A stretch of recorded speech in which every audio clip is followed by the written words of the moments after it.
Audio Jungle.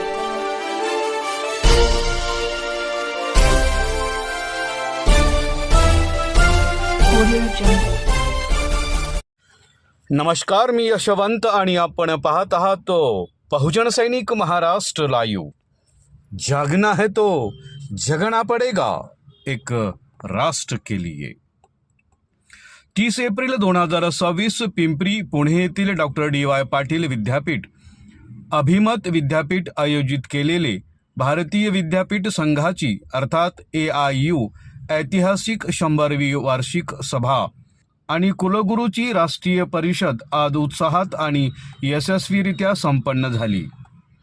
भारतीय उच्च शिक्षणाच्या प्रवासातील एक महत्त्वपूर्ण टप्पा ठरला। या 3 दिवसीय राष्ट्रीय शैक्षणिक महाकुंभात देशभरातील कुलगुरू, धोरणकर्ते, शिक्षण क्षेत्रातील दिग्गज आणि तज्ज्ञ एकत्रित आले होते।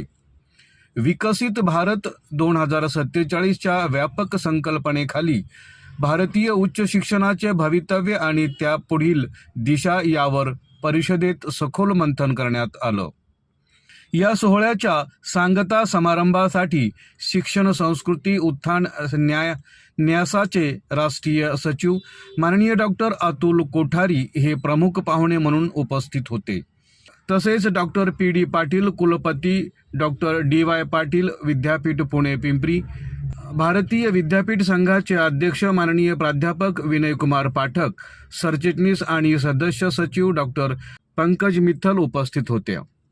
यावेळी डॉक्टर सौभाग्यवती भाग्यश्री P पाटील, प्रभारी कुलपती, डॉक्टर DY पाटील विद्यापीठ पिंपरी पुणे आणि अध्यक्षा ज्ञान प्रसाद ग्लोबल युनिव्हर्सिटी पुणे माननीय सोमनाथ P पाटील, प्रभारी कुलपती ज्ञान प्रसाद ग्लोबल युनिव्हर्सिटी पुणे आणि सचिव doctor DY Patil Unitech society Pune माननीय डॉक्टर सौभाग्यवती स्मिता जाधव, प्रभारी कुलगुरू डॉक्टर DY पाटील विद्यापीठ पिंपरी पुणे आणि सचिव डॉक्टर DY पाटील विद्यापीठ सोसायटी पुणे माननीय डॉक्टर यशराज P पाटील, विश्वस्त आणि खजिनदार DY पाटील विद्यापीठ सोसायटी पुणे यांनी व्यक्तिशत उपस्थित राहून पाहुण्यांचे स्वागत केलं।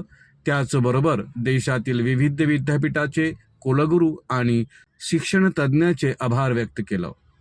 माननीय डॉक्टर अतुल कोठारी, राष्ट्रीय सचिव शिक्षण संस्कृती उत्थान न्यास, बोलताना पुढे म्हणाले की या दिवशी परिषदेने आपणा सर्वांना एक समृद्ध वैचारिक शिदोरी दिली आहे।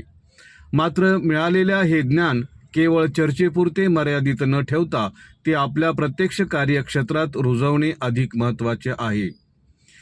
सर्व विद्यापीठांनी आधुनिकतेचा कास धरताना भारतीय ज्ञान परंपरेचे जतन करून आत्मनिर्भर भारत घडवण्यासाठी योगदान देणे काळाची गरज आहे। आपण विकासात्मक परिवर्तनाचे नेहमी स्वागत केले आहे, परंतु हे परिवर्तन घडवून आणताना पर्यावरण रक्षण, मानवी मूल्य आणि सार्वजनिक आरोग्य यांच्या गांभीर्याने विचार करणे अनिवार्य आहे। समाजाला सकारात्मक आणि मूल्याधिष्ठित ज्ञान देणे ही विद्यापीठाची आद्य जबाबदारी आहे। आजच्या युगात प्रगत तंत्रज्ञान आत्मसात करत असताना त्यांचा होणारा संभाव्य गैरवापर रोखण्यासाठी आवश्यक ते ज्ञानवर्धन आणि जाणीव जागृती करणे ही तितकेच गरजेचं आहे। स्वावलंबनाचे मॉडेल उभे केल्यास खऱ्या अर्थाने आत्मनिर्भर भारताच्या संकल्पनाला बळ मिळेल। विकसित भारताच्या संकल्पनेअंतर्गत स्पष्ट उद्देश देण्याची गरज आहे। स्वावलंबनाकडे नेण्यास प्रोत्साहन मिळेल। जोपर्यंत आपली शिक्षण व्यवस्था संपूर्ण होत नाही तोपर्यंत आपण खरी आत्मनिर्भरता साध्य करू शकत नाही। दुर्दैवाने आजही आपले अनेक अभ्यासक्रम भारताबाहेर प्रभावित किंवा घेतलेले असतात। हे बदललेच पाहिजे। आपल्या संस्था आणि आपले विद्यार्थी हे विचार रचना आणि अंमलबजावणीमध्ये स्वावलंबी होणे हेच आपले ध्येय असावे।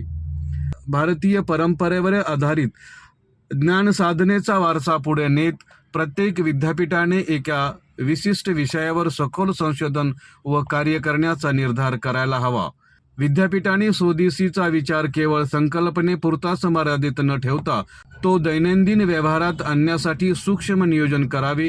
यामध्ये प्रादेशिक भाषाचे जतन, भारतीय पेहराव व खानपान, संस्कृती आणि मूल्याचा सन्मान करणाऱ्या उपक्रमात समावेश असावा. आपल्या वैद्यकीय शिक्षणासह सर्व शाखांमध्ये एकत्रितपणे काम करावे लागेल, जिथे अधिक सर्वांगीण दृष्टिकोनाची आवश्यकता आहे. शिक्षणाचा उद्देश समस्यावर वारंवार पूर्ण करणे हा नसून सक्रियपणे उपाय शोधणे हा आहे. राष्ट्रासमोर असलेली प्रत्येक आव्हाने नवोपक्रम आणि प्रगतीची संधी म्हणून पाहिले पाहिजे. जर आपण आव्हानाचे संधीचं रूपांतर करू शकलो तर आपण खऱ्या अर्थाने विकसित भारताची भावना आणि मानवी प्रगतीचे व्यापक ध्येय पूर्ण करू शकू. डॉक्टर DY पाटील, विद्यापीठ, पिंपरी, पुणे बोलताना पुढे म्हणाले की विद्यापीठ भारतीय विद्यापीठ संघाचे हे 100वे संमेलन आहे.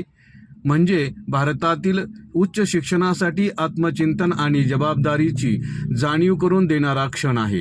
आपण जेव्हा विकसित भारत शिक्षण अधिष्ठा विधेयक 2025 वर चर्चा करत आहोत, तेव्हा शैक्षणिक दर्जा उंचावणारी नवोन्मेषाला विद्यापीठाने स्वदेशीचा विचार केवळ संकल्पनेपुरताच मर्यादित न ठेवता तो दैनंदिन व्यवहारात आणण्यासाठी सूक्ष्म नियोजन करावे.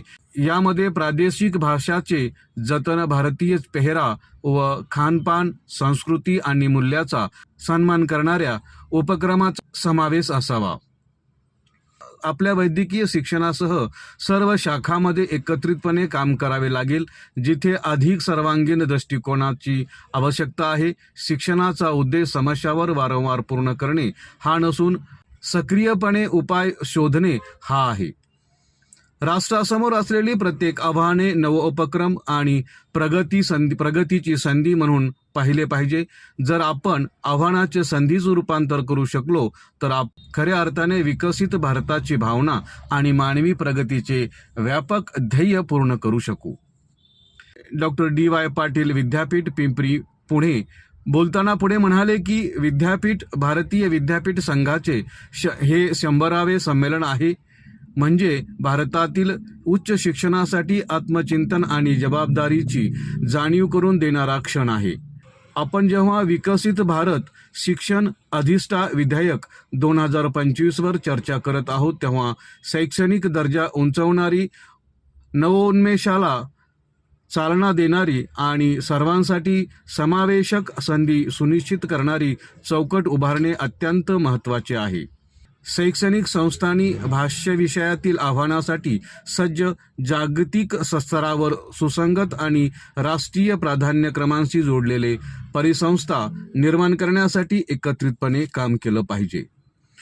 माननीय डॉक्टर भाग्यश्री P. पाटील, प्रभारी कुलपती डॉक्टर DY पाटील, विद्यापीठ, पिंपरी, पुणे बोलताना पुढे म्हणाले की हे ऐतिहासिक व्यासपीठ वेगाने बदलणाऱ्या जगात शिक्षणाची दिशा ठरवण्यासाठी शैक्षणिक धोरणं एकत्रित आणतं. आपले लक्ष प्रामुख्याने गुणवत्ता, आंतरविद्याशाखीय शिक्षण आणि समाजाच्या खऱ्या गरजांना प्रतिसाद देणाऱ्या अर्थपूर्ण संशोधनावर असले पाहिजे. संस्थांमधील सहकार्य अधिक मजबूत करणे आणि बदलत्या जागतिक आणि राष्ट्रीय मागण्यानुसार शिक्षणाची सांगड घालणे हेच एक प्रगत आणि जबाबदार उच्च शिक्षण प्रणाली उभारण्यासाठी कळीचे ठरल, अशी माहिती आमचे पिंपरी चिंचवडचे शहर प्रतिनिधी यांनी दिली. बहुजन सैनिक महाराष्ट्र लाईव्हला लाईक करा, शेअर करा, सबस्क्राईब करा आणि बेल आयकॉनवर क्लिक करा.